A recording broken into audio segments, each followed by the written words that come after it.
Hello friends, कैसे हैं आप। और आज हम बात करेंगे फिजिक्स में काइनेमेटिक्स यूनिट के नीट 2023 के इम्पोर्टेंट क्वेश्चंस के बारे में और उनके सॉल्यूशंस के बारे में भी। तो दोस्तों, ये नीट काइनेमेटिक्स में 4 चैप्टर्स में से 7 क्वेश्चंस आए हुए हैं। तो दोस्तों 28 मार्क्स आपके पक्के हो सकते हैं अगर आप वीडियो के हर कंसेप्ट को समझ लेते हैं, क्योंकि आप देखेंगे कि जो नीट में जो पैटर्न है वो रिपीट हमेशा हो रहा है क्वेश्चंस का। तो दोस्तों आज हम लेंगे नीट 2023 के क्वेश्चन मोशन या स्ट्रेट लाइन से, मोशन इन अ प्लेन से, लॉज ऑफ मोशन के और रोटेशनल मोशन से भी। तो दोस्तों पहला क्वेश्चन हमारे पास आता है मोशन इन अ प्लेन से। A bullet is fired from a gun at the speed of 280 metre पर second in the direction 30 degree above the horizontal. The maximum height attend by the bullet is. आपको जी की value दी गई है और sign 30 की value दी गई है। तो दोस्तों ये एक प्रोजेक्टाइल जैसा केस हो गया। 30 डिग्री पर हम फेंक रहे हैं एक चीज़ को और 280 मीटर पर सेकेंड से फेंक रहे हैं। तो दोस्तों हमसे पूछा गया है, अब लास्ट में हमसे पूछा गया कि उसकी हाइट मैक्स क्या होगी। तो दोस्तों हमको फॉर्मूला पता है, you square sine square theta into 2g। तो हम रख देंगे 280 इंटू 280 इंटू 1/2 इंटू 1/2। तो फिर इससे हम कैंसिल करेंगे तो फिर क्या हो जाएगा, 140 इंटू 140 हो जाएगा। तो दोस्तों 114 का स्क्वायर क्या होता है, 196। तो वो हो जाएगा 196 इंटू 100। तो फिर नीचे बचेगा 2 इंटू 9.8। तो फिर क्या हो जाएगा 19.6। तो आप सीधा सीधा देखिए कि ये इससे कितना टाइम कैंसिल होगा, 1000 टाइम्स। तो फिर इसका रियल आंसर क्या हो जाएगा, सही आंसर क्या हो जाएगा, 1000। आप कैलकुलेशन खुद से भी कर सकते हैं अगर आपको तेज़ लगा हो तो फिर ये था हमारा question motion in a plane का नीट 2023 का। आगे बढ़ते हैं, मोशन इन स्ट्रेट लाइन का क्वेश्चन हमारे पास आता है। A vehicle travels half the distance with speed v in the remaining distance with speed 2v। Its average speed is 2v/3, 4v/3, 3v/4 या फिर v/3। तो दोस्तों मैं आपको एक कंसेप्ट बताता हूँ कि अगर आपका जो डी है वो सेम है तो फिर आप लगा सकते हैं एवरेज स्पीड का फॉर्मूला।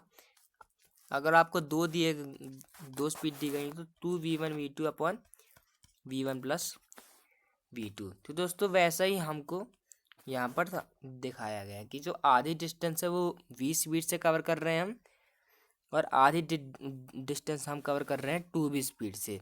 तो फिर वेलोसिटी एवरेज का क्या फॉर्मूला होता है, 2v1v2 upon v1 plus v2, 2 into V into 2v upon v plus 2v। तो 4v square upon 3v।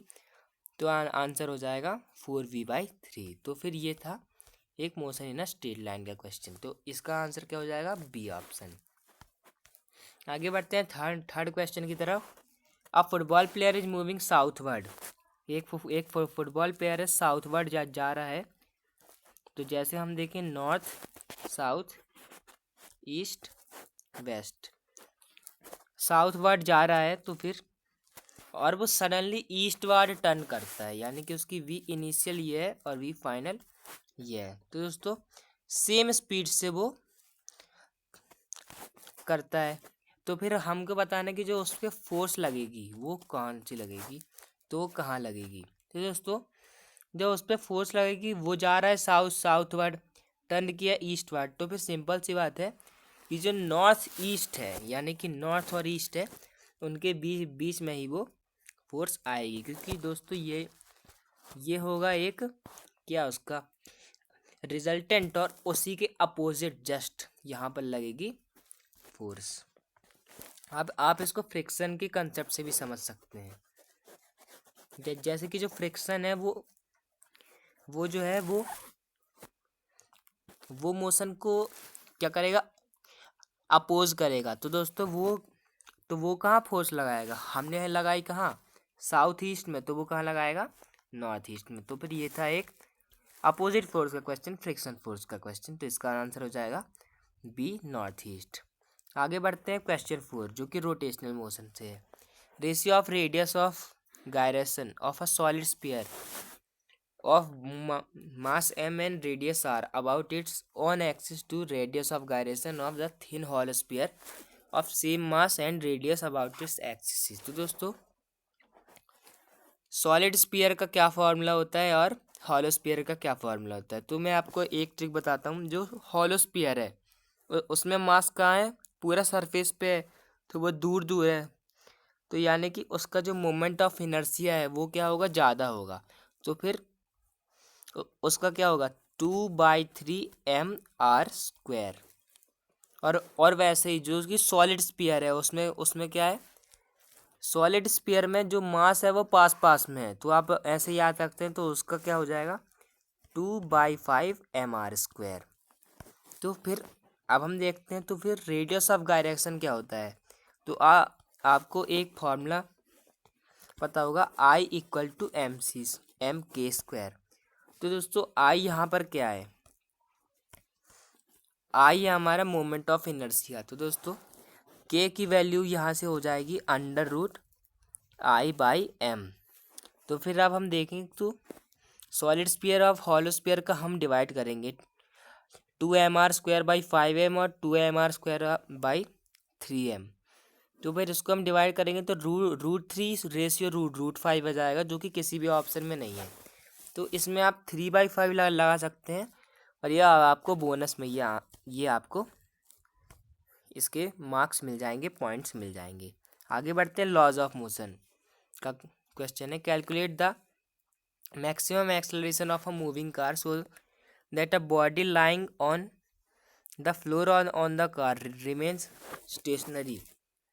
The coefficient of static friction between the body and the floor of the car is 0.15। तो आपको जी की value दी है 10। तो दोस्तों एक car है, उसका ये फ्लोर है, तो यहाँ पर रखा हुआ है एक बॉडी, तो उसका मास नहीं दिया, तो हम मान लेते हैं m। तो आगे कार फोर्स लगाएगी, क्या लगाएगी, F = ma। तो हमसे मैक्सिमम पूछा है, तो अब स्टैटिक फ्रिक्शन में जो मैक्सिमम वैल्यू होती है वो क्या होती है, μn, coefficient of static friction into n। तो फिर n क्या होगा, यहाँ लगेगी mg और ऊपर क्या लगेगा n। तो दोस्तों n की वैल्यू हो जाएगी यहाँ पर mg। तो अब हम n की जगह mg पुट करेंगे, तो μmg = ma max, m से m कैंसिल, तो फिर a max = हो जाएगा μg। तो 0.15 × 10 यानी कि 1.5 या फिर 1.5 मीटर पर सेकेंड। तो इसका आंसर हो जाएगा 2। तो फिर ये था फोर्स बैलेंसिंग के ऊपर एक सिंपल सा क्वेश्चन। आगे बढ़ते हैं, मोशन अंडर ग्रेविटी का एक हम क्वेश्चन लेते हैं। A horizontal bridge is built across a river. A student standing on the bridge throws a small ball vertically upwards with a velocity of 4 meter per second. The ball strikes the water surface after 4 seconds. The height of the bridge above water surface is।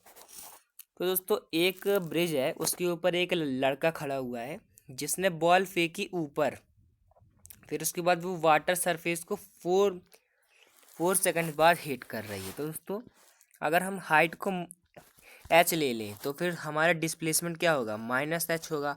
फिर हम लगा देंगे S = ut + ½ AT²। तो दोस्तों हमको u पता है, तो 4 × 4, यहाँ आप देख सकते हैं 4 × 4 - ½ × 10 × 4 का स्क्वायर, क्योंकि जो g है वो नेगेटिव डायरेक्शन में लग रहा है।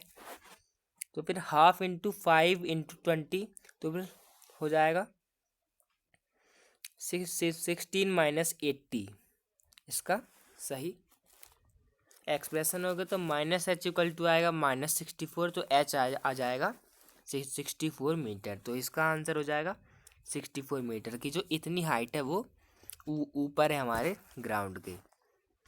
आगे बढ़ते हैं 7वें प्रश्न की। तो ये भी मोशन इन स्ट्रेट लाइन से है। A bullet from a gun is fired on the rectangular wooden block with velocity u। When bullet travels 24 centimeter through the block along its length horizontally, the velocity of the bullet becomes u/3.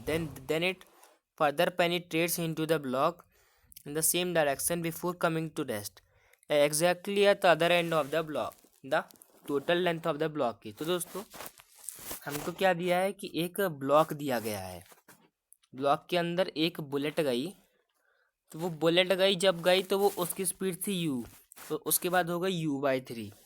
कितना चलने के बाद हुई? 24 centimetre चलने के बाद उसकी speed क्या हो जाती है? u/3, यानी कि 1/3 हो जाती है। फिर उसके बाद वो और थोड़ा पेनिट्रेट करती है, मतलब वो दूसरे एंड तक जाती है, तो हमको ये x निकालना है।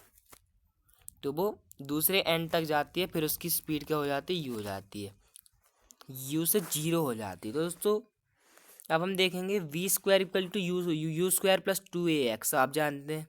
तो जब हम फर्स्ट केस की बात करें, तो जब वो u/3 उसकी स्पीड हो गई, तो फिर u/3 का होल स्क्वायर = u² - 2ax। ए को हमने नेगेटिव क्यों लिया? क्योंकि उसकी स्पीड घट गई।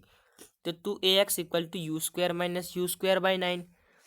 तो ये क्या हो जाएगा? 9u² - u²/9, यानी कि 8u²/9। तो 2ax की हमको वैल्यू आ गई, 2ax1 की। अब हम स्टार्टिंग से देखो, स्टार्टिंग से लास्ट तक। तो v² = u² + 2ax, तो 0 = u² - 2ax2, तो 2ax2 की वैल्यू आ गई u²। तो अब हम 1/1 को और 2 को अगर डिवाइड कर दे, तो फिर u² से u² कैंसिल हो जाएगा, और 2a से 2a भी कैंसिल हो जाएगा। x/x2 = 8/9, 24 हमको दिया है x, 24/x2 = 8/9, तो फिर x2 क्या आ जाएगा? 3 × 9 27 सेंटीमीटर। तो फिर इसका आंसर हो जाएगा 27 सेंटीमीटर। तो दोस्तों ये थे कुछ क्वेश्चंस जो कि थे काइनेमैटिक्स से, और इनसे आपके 7 क्वेश्चंस हमने आपको कराए, जो कि बहुत ही इंपॉर्टेंट थे आपके नीट के लिए। तो दोस्तों आपको वीडियो कैसा लगा कमेंट में बताइएगा। Thank you for watching. जय हिंद।